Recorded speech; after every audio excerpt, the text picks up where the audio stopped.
আজকে আমাদের পাঠ্য বিষয় হচ্ছে ট্রানজিস্টর।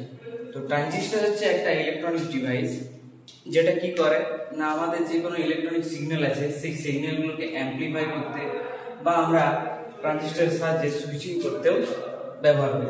তো ট্রানজিস্টরের প্রথমে এটা দেখো ট্রানজিস্টরের ছবি, যার তিনটে টার্মিনাল থাকে, একটাকে বলে বেস, একটাকে বলে কালেক্টর, একটাকে বলে এমিটার। তো ট্রানজিস্টরের ডেফিনেশনটা দেখো লেখা আছে, transistor is a semiconductor device which can amplify and switching any electronic signal. আমাদের যে ইলেকট্রনিক সিগন্যালগুলো আছে সেগুলোকে অ্যাম্পলিফাই করতে বা সুইচিং হিসেবে আমরা ট্রানজিস্টর এক ধরনের একটা অর্ধপরিবাহী, সেটাকে আমরা ব্যবহার করি। It is normally made in silicon and germanium. ট্রানজিস্টরটা সাধারণত সিলিকন আর জার্মেনিয়ামে দিয়ে তৈরি হয়। এর তিনটে টার্মিনাল আগেই বললাম যে একটাকে বলি বেস, একটাকে বলি এমিটার, আর একটাকে বলি কালেক্টর। যদি আমরা ট্রানজিস্টরটাকে অন্যভাবে বুঝতে চাই তাহলে ট্রানজিস্টর এই শব্দটাকে ভাঙলে আমরা দুটো নতুন শব্দ পাবো, একটাকে বলছে ট্রান্সফার, একটাকে বলছে রেজিস্ট্যান্স।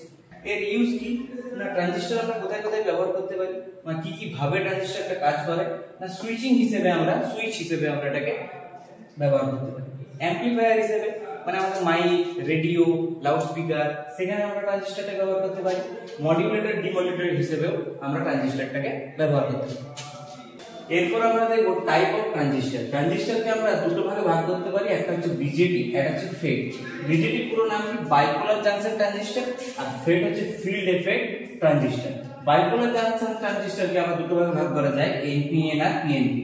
তো আমরা এখানে এনপিএন আর পিএনপি সম্পর্কেই জানবো। ফিল্ড এফেক্ট ট্রানজিস্টরকে দুভাগে ভাগ করতে পারি, একটা হচ্ছে জেফেট, একটা হচ্ছে মসফেট। এবারে এনপিএন ট্রানজিস্টর সম্পর্কে আমরা জানবো।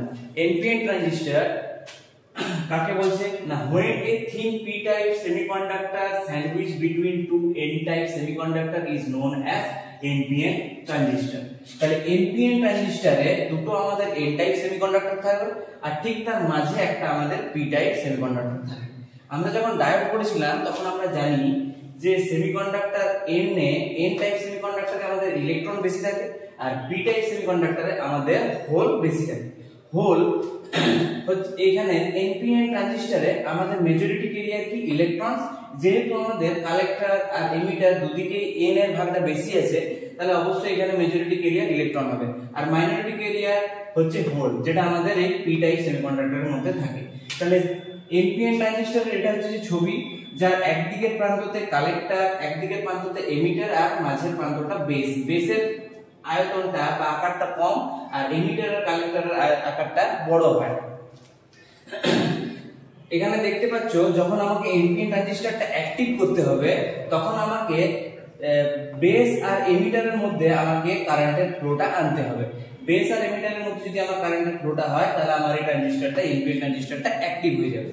এখানে আমি যদি এনপিএন ট্রানজিস্টরকে একটা সার্কিটের মধ্যে যোগ করি তাহলে দেখতে পাবো এনপি এইদিকে একটা রিভার্স বায়াস সৃষ্টি হবে আর পিএন এইদিকে একটা ফরওয়ার্ড বায়াস সৃষ্টি হবে। এরপর আমরা চলে আসি পিএনপি ট্রানজিস্টর। পিএনপি ট্রানজিস্টর কি না, এনপিএন ট্রানজিস্টরে কি ছিল না, দুটো এন টাইপের মাঝে একটা পি টাইপ ছিল, এখানে দুটো পি টাইপ সেমিকন্ডাক্টরের মাঝে একটা এন টাইপ থাকে। একদিকে এমিটার, কালেক্টর, বেস কানেকশন একই, খালি সংজ্ঞাটা কি বলছে, when a thin n type semiconductor sandwich between two p type semiconductor is known as PNP transistor। NPN এ যখন n এমিটার কালেক্টরে ছিল তাহলে সেখানে আমাদের মেজরিটি ক্যারিয়ার কি হয়েছিল, ইলেকট্রন হয়েছিল। এখানে যেহেতু আমাদের p টাইপ সেমিকন্ডাক্টর এমিটার আর কালেক্টরে আছে তাহলে এখানে আমাদের মেজরিটি ক্যারিয়ার কি হবে, হোল, আর মাইনরিটি ক্যারিয়ার কি হবে, ইলেকট্রন। এখানে যদি পিএনপি আমরা সার্কিটটা দেখি তাহলে এমিটার আর বেস এটা কোথায় থাকবে, ফরওয়ার্ড বায়াসে, আর বেস আর কালেক্টর থাকবে আমাদের রিভার্স বায়াসে। দেখো বেস আর এমিটার এর মধ্যে পিএন হয়েছে তাহলে এখানে আমাদের এই দিকটা ফরওয়ার্ড বায়াসে থাকবে আর এনপি এই দিকটা মানে বেস আর কালেক্টরের মধ্যে কি থাকবে, রিভার্স বায়াস থাকবে।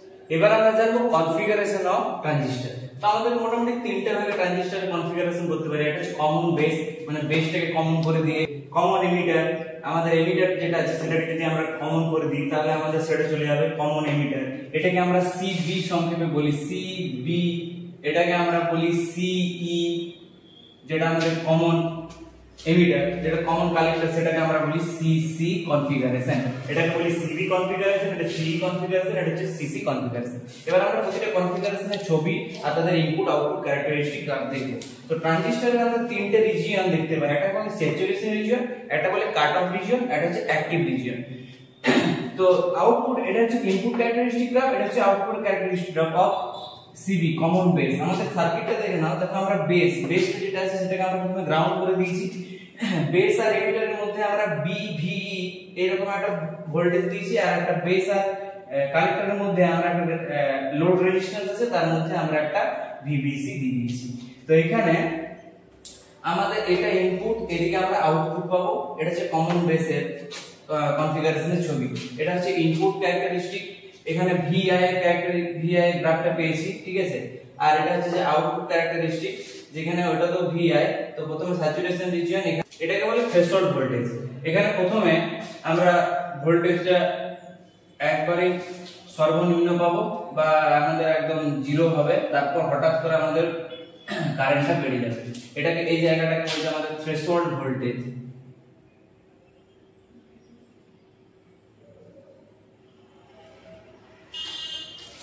এরপরে আমরা জানবো কমন এমিটারের কনফিগারেশন। কমন এমিটারের কনফিগারেশন দেখো, বি আর ই মানে বেস আর এমিটারটাকে আমরা গ্রাউন্ড করে দিয়েছি, এমিটারটাকে গ্রাউন্ড করে দিয়েছি। এবার এখানে এমিটার আর বেসের মধ্যে আমরা ইনপুট দিয়েছি, আউটপুটটা আমরা পাবো কোথায়, এমিটার আর কালেক্টরের মধ্যে। এখানে একটা রেজিস্ট্যান্স লোড রয়েছে একই, যেটা আমরা কমন বেসের কনফিগারেশনের ছবি এঁকেছিলাম সেটাই একই, খালি এখানে ওখানে কমন বেসে আমরা কমন করেছিল কাকে, বেসটাকে, এখানে আমরা কমন করেছি এমিটারটাকে গ্রাউন্ড করে দেওয়ার পরে এমিটার আর বেসের মধ্যে আমরা ইনপুট দিয়ে দিচ্ছি, আর কালেক্টর আর এমিটারের মধ্যে আমরা কি পাচ্ছি, আউটপুট পাচ্ছি। ইনপুট ক্যারেক্টারিস্টিক গ্রাফ এটা আর আউটপুট ক্যারেক্টারিস্টিক গ্রাফ এটা। এখানে এটাকে স্যাচুরেশন রিজিয়ন বলছে, এটা কাট অফ রিজিয়ন, আর এটা হচ্ছে অ্যাক্টিভ।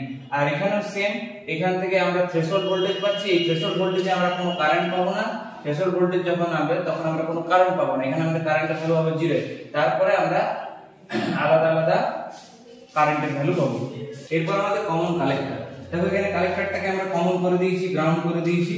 এখানে এমিটার আর বেসের মধ্যে কারেন্ট যাচ্ছে, এদিকে আমরা আউটপুটে এমিটার আর কালেক্টরকে দিয়েছি, আর ইনপুটে দিয়েছি বেস আর কালেক্টর। তাহলে বেস আর কালেক্টরের মধ্যে আমরা ইনপুটে দেব যখন আমরা কমন কালেক্টর কানেকশন করব, মানে সিসি কনফিগারেশন করব। আর আমরা তখন সিসি কনফিগারেশন আউটপুটটা কোথায় পাবো, এমিটার আর কালেক্টরের মধ্যে। এমিটার আর কমন কালেক্টরের আমাদের ইনপুট ক্যারেক্টারিস্টিক গ্রাফটা আমরা পাবো, যেটা গ্রাফ হবে যেটা সেকেন্ড কোয়াড্রেন্ট, সেই সেকেন্ড কোয়াড্রেন্ট। আমাদের কোয়াড্রেন্ট তো চারটা, first quadrant, second quadrant, third quadrant, fourth quadrant. তো আমরা এখানে ভিআই ক্যারেক্টারিস্টিকটা কোথায় পাবো, সেকেন্ড কোয়াড্রেন্টে আমরা পাবো। আর এখানে আমাদের ভোল্টেজটা মাইনাস হবে। আউটপুট ক্যারেক্টারিস্টিক গ্রাফ, এটা দেখো আউটপুট ক্যারেক্টারিস্টিক গ্রাফ একদম 0 থেকে শুরু হয়ে তারপরে আমরা এদিকে কারেন্টটা পাবো। আজকে আমাদের ট্রানজিস্টর সম্পর্কে যে ভিডিও ছিল সেটা আমরা আজকে এখানেই শেষ করছি। তো যদি তোমাদের কোনো কোথাও বুঝতে অসুবিধা থাকে তাহলে তোমরা ভিডিওতে কমেন্ট করে জানিও।